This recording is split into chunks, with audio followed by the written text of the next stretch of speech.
News 24 এর আজকের সর্বশেষ সংবাদে প্রথমেই জানিয়ে দিচ্ছি সংবাদ শিরোনাম। সেনা দখলে সূচির গণতন্ত্র, জানাবো সূচি সরকারের 24 মন্ত্রী বরখাস্ত, থাকছে মিয়ানমারের নতুন মন্ত্রী হলেন সামরিক বাহিনীর 11 জন, এছাড়া থাকছে রোহিঙ্গা প্রত্যাবাসন ঘিরে অনিশ্চয়তা বাড়তে পারে, রয়েছে চাঁপাইনবাবগঞ্জে ককটেল বিস্ফোরণে 2 বোন আহত, এছাড়া জানাবো আদালতের বারান্দায় বিএনপি নেতাদের দিন কাটে মন্তব্য রুহুল কবির রিজভীর, থাকছে লাইভে এসে চট্টগ্রামের মেয়রের কথার জবাব দিলেন কাদের মির্জা এবং সবশেষে জানাবো শেখ হাসিনাকে হত্যা চেষ্টা মামলার রায় 17 ফেব্রুয়ারি। পুরো খবর পেতে ভিডিওটি শেষ পর্যন্ত দেখুন। সর্বশেষ সংবাদ পেতে চ্যানেলটি সাবস্ক্রাইব করুন। এবার বিস্তারিত। সেনা দখলে সূচির গণতন্ত্র। মিয়ানমার নিয়ে 2 সপ্তাহ ধরে চলা গুঞ্জনেই শেষ পর্যন্ত সত্যি হল 2020 সালের নভেম্বর মাসে অং সান সূচির দল এনএলডির ভূমিধস জয় সামরিক বাহিনীর মনোপুত হয়নি। 2014 সালে সংশোধিত ডিফেন্স সার্ভিসেস অ্যাক্ট অনুযায়ী বয়স 65 বছর পূর্ণ হওয়ায় আগামী জুলাই মাসেই অবসরে যেতে হবে সশস্ত্র বাহিনীর সর্বাধিনায়ক সিনিয়র জেনারেল মিন অং হ্লাইকে। সংবিধান সংশোধনের উদ্যোগ নেওয়া সহ বিভিন্ন ইস্যুতে সূচির কথিত বেসামরিক পুতুল সরকারের সঙ্গে সামরিক বাহিনীর সম্পর্ক বেশ আগেই তিক্ত হয়ে উঠেছিল। সিনিয়র জেনারেল মিনের উত্তরসূরিরা সেই সম্পর্ক মেরামত করবেন এমন আশাও করেছিলেন অনেকে, কিন্তু সিনিয়র জেনারেল ও তার সামরিক প্রভাবলয়ের সমর্থকরা তা চাননি। দৃশ্যত তিনি চাচ্ছেন মিয়ানমারের প্রেসিডেন্ট হতে। সূচির দল গত নভেম্বরে জিতে যাওয়ায় সেই আশা পূরণে বাদ সাধে। গত কয়েকদিনে কোনো তথ্য প্রমাণ দেওয়া ছাড়াই নির্বাচনে গুরুতর অনিয়মের নানা অভিযোগ তুলতে থাকে সামরিক বাহিনী। সেগুলো তেমন গুরুত্ব না পাওয়ায় পার্লামেন্টের অধিবেশন বসার কয়েক ঘণ্টা আগে গতকাল সোমবার সকালে স্টেট কাউন্সিলের নোবেলজয়ী অং সান সূচি, প্রেসিডেন্ট উইন মিন্ট সহ ক্ষমতাসীন দলের জ্যেষ্ঠ নেতাকর্মীদের গ্রেফতার করে 1 বছরের জরুরি অবস্থা জারির মধ্য দিয়ে দেশটির ক্ষমতা দখল করেছে সামরিক বাহিনী। বিবিসি জানায় সূচির সরকারের সময় তৃতীয় ভাইস প্রেসিডেন্ট হিসেবে দায়িত্ব পালন করা সাবেক সামরিক জেনারেল মিয়ন্ত শোয়েকে ভারপ্রাপ্ত প্রেসিডেন্টের দায়িত্ব দিয়েছে মিয়ানমার বাহিনী। তবে সামরিক বাহিনীর সর্বাধিনায়ক সিনিয়র জেনারেল মিন আইনসভা, নির্বাহী বিভাগ ও বিচার বিভাগের ক্ষমতা নিয়েছেন। নভেম্বর মাসের নির্বাচনের ফলাফল সামরিক বাহিনী প্রত্যাখ্যান করে বলেছে জরুরি অবস্থা জারি শেষে নতুন নির্বাচনের মাধ্যমে বিজয়ী দলের কাছে সামরিক বাহিনী ক্ষমতা হস্তান্তর করবে। এই অভ্যুত্থানের মাধ্যমে 2011 সালের পর আবারও মিয়ানমারের রাষ্ট্র ক্ষমতা দখল করল সামরিক বাহিনী। রয়টার্স জানায় মিয়ানমারের সেনাবাহিনীর ক্ষমতা দখলে কিছু মানুষ রাস্তায় নেমে আনন্দ করলেও আপামর জনসাধারণের মনে উদ্বেগ, ক্ষোভ আর হতাশা বিরাজ করছে। সূচির দল এনএলডি তাদের ফেসবুক পেজে এক বিবৃতিতে সেনা অভ্যুত্থান প্রত্যাখ্যান করে প্রতিবাদ ও প্রতিরোধের ডাক দিয়েছে। এ বিষয়ে বাংলাদেশের সাবেক পররাষ্ট্র সচিব মোহাম্মদ তৌহিদুর রহমান কালের কণ্ঠকে বলেন, মিয়ানমারে 1962 থেকে শুরু করে 2011 সাল পর্যন্ত ধারাবাহিকভাবে সামরিক শাসন ছিল। এখন আবারও সেই অবস্থায় ফিরল। গত কয়েক বছরে সূচির তথাকথিত গণতান্ত্রিক সরকার আসলে গণতান্ত্রিক ছিল না।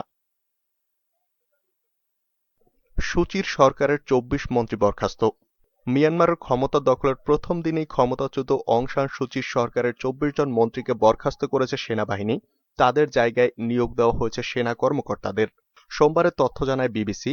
সেনাবাহিনী পরিচালিত টেলিভিশনে নতুন এসব নিয়োগের ঘোষণা দেওয়া হয়। বার্তা সংস্থা রয়টার্স এবং বিবিসি বার্মিজ বিভাগের সূত্রে জানা গেছে, সূচির সরকারের 24 জন মন্ত্রী, উপমন্ত্রী এবং প্রতিমন্ত্রীকে বরখাস্ত করা হয়েছে। সেই সাথে নতুন 11 জন মন্ত্রী, এমপি নিয়োগ করা হয়েছে। নতুন মন্ত্রীদের অধিকাংশ সিনিয়র সেনা কর্মকর্তা, কয়েকজন রয়েছেন সেনা সমর্থিত দল ইউএসডিপির সদস্য। ইউএসডিপির অন্যতম নেতা উনা মং লোনকে পররাষ্ট্রমন্ত্রী হিসেবে নিয়োগ করা হয়েছে। জানা গেছে তিনি নভেম্বরের নির্বাচনে হেরে গিয়েছিলেন। এর আগে মিয়ানমারের সেনাবাহিনী ক্ষমতা দখল করে ক্ষমতাসীন দল ন্যাশনাল লিগ ফর ডেমোক্রেসি এর নেত্রী অং সান সূচি এবং দেশটির রাষ্ট্রপতি উইন মিন্ট সহ অধিকাংশ সিনিয়র নেতাকে আটক করে। পরে দেশটিতে 1 বছরের জন্য জরুরি অবস্থা জারি করে। মিয়ানমারের নতুন মন্ত্রী হলেন সামরিক বাহিনীর 11 জন। মিয়ানমারের ক্ষমতা দখলকারী সামরিক জান্তারা অং সান সূচির সরকার ভেঙে ফেলার ঘোষণা দিয়েছে। অভ্যুত্থানের মাধ্যমে ক্ষমতা দখলের পর তারা পূর্বের সরকারের 24 জন মন্ত্রী ও ডেপুটি পদ অপসারণ করেছেন। এসব পদে তারা নতুন প্রশাসনে 11 জনকে স্থানান্তরের জন্য নাম উপস্থাপন করেছেন। সেনাবাহিনী পরিচালিত মায়াওয়াদদের টেলিভিশনে ঘোষণা দেওয়া হয় এবং অর্থ, স্বাস্থ্য, তথ্য, বৈদেশিক বিষয়ক, প্রতিরক্ষা, সীমানা এবং অভ্যন্তরের জন্য পোর্টফোলিওগুলোতে নতুন নিয়োগ অন্তর্ভুক্ত করা হয়েছে। এদিকে রোহিঙ্গা প্রত্যাবাসন ঘিরে অনিশ্চয়তা বাড়তে পারে। জরুরি অবস্থা চলার সময় সাধারণত বিদেশের সঙ্গে বড় কোনো সফর বিনিময় বা আলোচনায় বসে না মিয়ানমার। গতকাল সোমবার অং সান সুচির সরকারকে সরিয়ে মিয়ানমারের সামরিক বাহিনী রাষ্ট্র ক্ষমতা দখল করার পাশাপাশি ১ বছরের জরুরি অবস্থাও ঘোষণা করেছে। একই সঙ্গে বলেছে জরুরি অবস্থা শেষে নির্বাচিত সরকারের কাছে ক্ষমতা হস্তান্তর করবে। পররাষ্ট্রমন্ত্রী ডক্টর আব্দুল মোমেন ঠিক একদিন আগে গত রবিবার বলেছিলেন, রোহিঙ্গা প্রত্যাবাসনে মিয়ানমারের কাছ থেকে ইতিবাচক ইঙ্গিত পাওয়া গেছে। একটি গোষ্ঠীকে দিয়ে প্রত্যাবাসন শুরু হবে। চলতি ফেব্রুয়ারি মাসের প্রথম সপ্তাহেই বাংলাদেশ ও মিয়ানমারের পররাষ্ট্র মন্ত্রণালয়ের মহাপরিচালক পর্যায়ের বৈঠক অনুষ্ঠিত হবে। মিয়ানমারের সামরিক অভ্যুত্থানের পর রোহিঙ্গা প্রত্যাবাসন প্রক্রিয়া আরও অনিশ্চিত হয়ে পড়ার শঙ্কা তৈরি হয়েছে। কারণ যে সামরিক বাহিনী মিয়ানমারের রাষ্ট্র ক্ষমতা নিয়েছে সেই বাহিনীর সদস্যরাই ৩ বছর আগে রাখাইন রাজ্যে জেনোসাইড, গণহত্যা, মানবতা বিরোধী অপরাধ সহ নির্মম নির্যাতন চালিয়েছেন। তাদের কাছ থেকে প্রাণে বাঁচতে ৮ লাখেরও বেশি রোহিঙ্গা মাত্র ৩ মাসে বাংলাদেশে পালিয়ে আসতে বাধ্য হয়েছে। আন্তর্জাতিক সম্প্রদায় বরাবরই বলে আসছে, রোহিঙ্গাদের ফেরার বিষয়টি অবশ্যই স্বেচ্ছায়, নিরাপদ ও সম্মানজনক হতে হবে। মিয়ানমারের সামরিক বাহিনী রোহিঙ্গাদের বিদেশি এবং জাতীয় নিরাপত্তার জন্য হুমকি হিসেবে দেখে থাকে। এছাড়া এখন মিয়ানমারের সর্বময় ক্ষমতাধর সিনিয়র জেনারেল অং মিং অং শীর্ষ অধিনায়কদের বিরুদ্ধে জেনোসাইডের পরিকল্পনা ও বাস্তবায়নের অভিযোগ আছে। এমন পরিস্থিতিতে রোহিঙ্গারা কতটা ফিরতে আগ্রহী হবে এবং আন্তর্জাতিক সম্প্রদায়কে আদৌ সমর্থন করবে কিনা তা নিয়ে জোরালো প্রশ্ন আছে। চাঁপাইনবাবগঞ্জে ককটেল বিস্ফোরণে ২ বোন আহত। চাঁপাইনবাবগঞ্জ শহরে পরিত্যক্ত ককটেল বিস্ফোরণে ২ বোন আহত হয়েছেন। সোমবার সন্ধ্যায় শহরে বিদরপুর এলাকায় ঘটনা ঘটে। আহত শিশুরা হল চাঁপাইনবাবগঞ্জ পৌরসভার বিদরপুর মহল্লার আশরাফুল হকের মেয়ে মহরিম আক্তার মায়া ও মারিয়া। সদর থানার ওসি মোহাম্মদ মোজাফফর হোসেন জানান, বিকালে শিশুরা পৌরসভার বিদরপুর মহল্লায় বাড়ির সামনে খেলা করছিল। সন্ধ্যায় পরিত্যক্ত জায়গায় একটি কৌটা দেখতে পেয়ে তা নিয়ে খেলতে গেলে তা বিস্ফোরিত হয়। এ সময় ২ বোন আহত হয়। আহত ২ বোনকে প্রথমে চাঁপাইনবাবগঞ্জ সদর হাসপাতালে ভর্তি করা হয়। পরে অবস্থার অবনতি হলে বড় বোনকে রাজশাহী মেডিকেল কলেজ হাসপাতালে স্থানান্তর করা হয়। বিস্ফোরিত ককটেলটি ঘটনাস্থলে কিভাবে এসেছে বিষয়টি খতিয়ে দেখা হচ্ছে। আদালতের বারান্দায় বিএনপি নেতাদের দিন কাটে মন্তব্য রুহুল কবির রিজভীর। বিএনপির প্রায় ৩৫ লাখ নেতাকর্মীর নামে ১ লাখেরও বেশি মামলা দায়ের করা হয়েছে। আমাদের দলের সকল সিনিয়র নেতার নামে অসংখ্য মামলা। আদালতের বারান্দায় বিএনপি নেতাদের দিন কাটে। সোমবার নয়াপল্টনে দলের কেন্দ্রীয় কার্যালয়ে আয়োজিত এক সংবাদ সম্মেলনে বিএনপির সিনিয়র যুগ্ম মহাসচিব অ্যাডভোকেট রুহুল কবির রিজভী একথা বলেন। রিজভী আহমেদ বলেন, বর্তমান সরকার পরিকল্পিতভাবে শুধুমাত্র বিএনপি নয়, সকল বিরোধী দল এবং ভিন্ন মতাবলম্বীদের নির্মূলের চেষ্টা করছেন। সংসদে আওয়ামী লীগের বানানো একটি কথিত বিরোধী দল আছে। তাদের নেত্রী সংসদে দাঁড়িয়ে বলেন, তারা দেশে বিদেশে নিজেদের পরিচয় দিতে পারেন না। সাংবাদিকদের সঙ্গে কথা বলতে লজ্জা লাগে, কারণ সবাই জানতে চায় তারা সরকারি দল না বিরোধী দল। সংবাদ সম্মেলনে বিএনপির চেয়ারপারসনের উপদেষ্টা আব্দুস সালাম, যুগ্ম মহাসচিব হাবিবুন নবী খান সোহেল, কেন্দ্রীয় নেতা মীর শরাফত আলী সপু ও আব্দুস সালাম আজাদ প্রমুখ উপস্থিত ছিলেন। লাইভে এসে চট্টগ্রামের মেয়রের কথার জবাব দিলেন কাদের মির্জা। চট্টগ্রামে ভোট ডাকাতি নিয়ে কথা বলায় এখন আমি অর্বাচীন বালক, মনে হচ্ছে আমি অবুঝ বালক, কিন্তু আপনি নিজেকে ত্যাগী নেতা দাবি করেছেন। ৬৪ বছর রাজনীতি করে ত্যাগী নেতা হয়ে কেন ভোট ডাকাতি করতে গেলেন, এটা আপনার কাছে আমার প্রশ্ন। নোয়াখালীর কোম্পানীগঞ্জ উপজেলার বসুরহাট পৌরসভার নবনির্বাচিত মেয়র এবং সড়ক পরিবহন ও সেতু মন্ত্রীর ভাই আব্দুল কাদের মির্জা সোমবার সন্ধ্যা ৭টায় তার ফেসবুক অ্যাকাউন্ট থেকে লাইভে এসে চট্টগ্রামের নবনির্বাচিত মেয়রের উদ্দেশ্যে এসব কথা বলেন। তিনি আরো বলেন, আমাদের নেতা ওবায়দুল কাদের সাহেব আমাকে বলেছেন, তুমি এলাকার বাইরে কারো বিরুদ্ধে কথা বলবে না, নির্বাচন নিয়ে কথা বলবে না।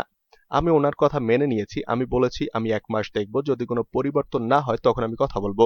দুঃখজনক হলেও সত্য, চট্টগ্রামের মেয়র আমাকে বলেছে অর্বাচীন বালক, কিন্তু তিনি নিজেকে ত্যাগী নেতা দাবি করেও কেন মানুষের ভোটের অধিকার হরণ করলেন।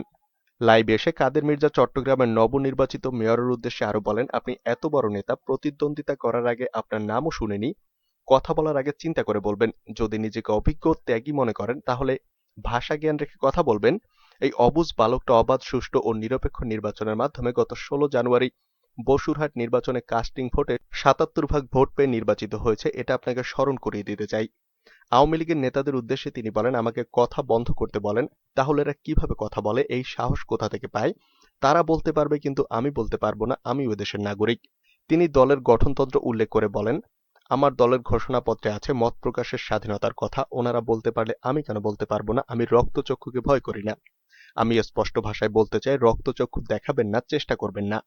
আজ সংবাদ মাধ্যমগুলোতে আমার কোনো কথা যাতে মানুষের কাছে না যেতে পারে সে ব্যবস্থা করা হচ্ছে। আব্দুল কাদের মির্জা আরো বলেন, আমি মনে করি সাংবাদিকরা দেশপ্রেমিক, তারা সাহস করে সত্য কথা লিখে, আমি তাদের জাতির বিবেক বলি। কিন্তু দুঃখজনক হলেও সত্য, আজকে কিছু কিছু সংবাদ মাধ্যমের কর্মকাণ্ড দেখে সাংবাদিকরা তাদের আদর্শ থেকে বিচ্যুত হচ্ছে। গতকাল বাংলাদেশের জনপ্রিয় চ্যানেল আই এর টু দ্য পয়েন্টে শোতে যুক্ত হই, কিন্তু দুঃখজনক হলেও সত্য, আমাকে অনুষ্ঠানের মাঝপথে বের করে দেওয়া হয়েছে। ডিবিসির অনুষ্ঠান রাজকাহনে আমাকে যুক্ত করার কথা ছিল, হঠাৎ করে সকালবেলায় বিভিন্ন অজুহাত দেখিয়ে বন্ধ করে দেওয়া হয়েছে। আজকে টেলিভিশন চ্যানেলগুলো বা সংবাদপত্রগুলো কার হাতে বন্দী, কার নির্দেশে চলে? এ অবস্থা কি চলতে দেয়া যায়? আমি সাংবাদিক ভাইদের বিবেকের কাছে প্রশ্ন রাখতে চাই, আপনারা যদি বন্দী থাকেন তাহলে সত্য কথাটা কে বলবে? আমি এ ঘটনার তীব্র নিন্দা জানাচ্ছি। শেখ হাসিনাকে হত্যাচেষ্টা মামলার রায় 17 ফেব্রুয়ারি। গোপালগঞ্জের কোটালীপাড়ায় প্রধানমন্ত্রী শেখ হাসিনাকে হত্যাচেষ্টা মামলায় ৭৬ কেজি ওজনের বোমা মামলা হিসেবে পরিচিত এই মামলার আগামী ১৬ ফেব্রুয়ারি রায় দেবেন হাইকোর্ট। এ মামলায় ফাঁসির রায় অনুমোদনের জন্য নিম্ন আদালত থেকে পাঠানো ডেথ রেফারেন্স ও আসামি পক্ষের করা আপিল আবেদনের উপর সোমবার শুনানি সম্পন্ন হওয়ায় আদালত রায়ের দিন নির্ধারণ করেন। বিচারপতি জাহাঙ্গীর হোসেন সেলিম ও বিচারপতি মোহাম্মদ বদরুজ্জামানের হাইকোর্ট বেঞ্চ সোমবার রায়ের দিন নির্ধারণ করে আদেশ দেন। শুনানি সম্পন্ন শেষে আদালত বলেন, আমরা সিদ্ধান্ত নিয়েছি ভাষার মাসের সম্মান বাংলায় রায় দেব। আদালতে রাষ্ট্রপক্ষে শুনানি করেন attorney general A M Amin Uddin, deputy attorney general Biswajit Debnath ও ডক্টর মোহাম্মদ বশিরুল্লাহ, সহকারী অ্যাটর্নি জেনারেল মিজানুর রহমান খান শাহীন ও মোহাম্মদ শাহীন আহমেদ মৃধা। আসামি পক্ষে ছিলেন advocate S M Shahjahan, Mohammad Ahsan, Mohammad Nasir Uddin ও অমূল্য কুমার সরকার। এদিকে শুনানির শেষ দিনে attorney general A M Amin Uddin আসামিদের মৃত্যুদণ্ড বহাল রাখার আর্জি জানিয়েছেন। তিনি বলেছেন, আসামিদের দৃষ্টান্তমূলক শাস্তি হওয়া প্রয়োজন। তবে একজন আসামির পক্ষের আইনজীবী এস এম শাহজাহান বলেন, অন্য মামলায় মুফতি আব্দুল হান্নানের দেয়া স্বীকারোক্তিমূলক জবানবন্দির ভিত্তিতে এই মামলায় সাজা দেওয়ার সুযোগ নেই, তাই আলোচিত আসামি শেখ ফরিদ ওরফে মাওলানা শওকত ওসমান খালাসযোগ্য। এর আগে ২০১৮ সালের ২ এপ্রিল বিচারপতি জাহাঙ্গীর হোসেন সেলিম ও বিচারপতি মোহাম্মদ জাহাঙ্গীর হোসেনের বেঞ্চে একই বছরের শুনানি শুরু হয়, কিন্তু প্রধান বিচারপতি বেঞ্চটি পুনর্গঠন করায় মামলার শুনানি বন্ধ হয়ে যায়। পরবর্তীতে গত বছর ১৭ জানুয়ারি বিচারপতি জাহাঙ্গীর হোসেন সেলিম ও বিচারপতি মোহাম্মদ রিয়াজউদ্দিন খানের হাইকোর্ট বেঞ্চে নতুন করে শুনানি শুরু হয়। এই আদালতে মামলাটি বিচারাধীন থাকা অবস্থায় রাষ্ট্রপক্ষ কয়েক দফা সময় নেয়। পরবর্তীতে এই বেঞ্চও পুনর্গঠন করা হলে শুনানি থমকে যায়। এ অবস্থায় আবারও বেঞ্চ পুনর্গঠন করা হয়। সর্বশেষ গঠিত বেঞ্চে গত বছর ১৬ সেপ্টেম্বর থেকে নতুন করে শুনানি শুরু হয়।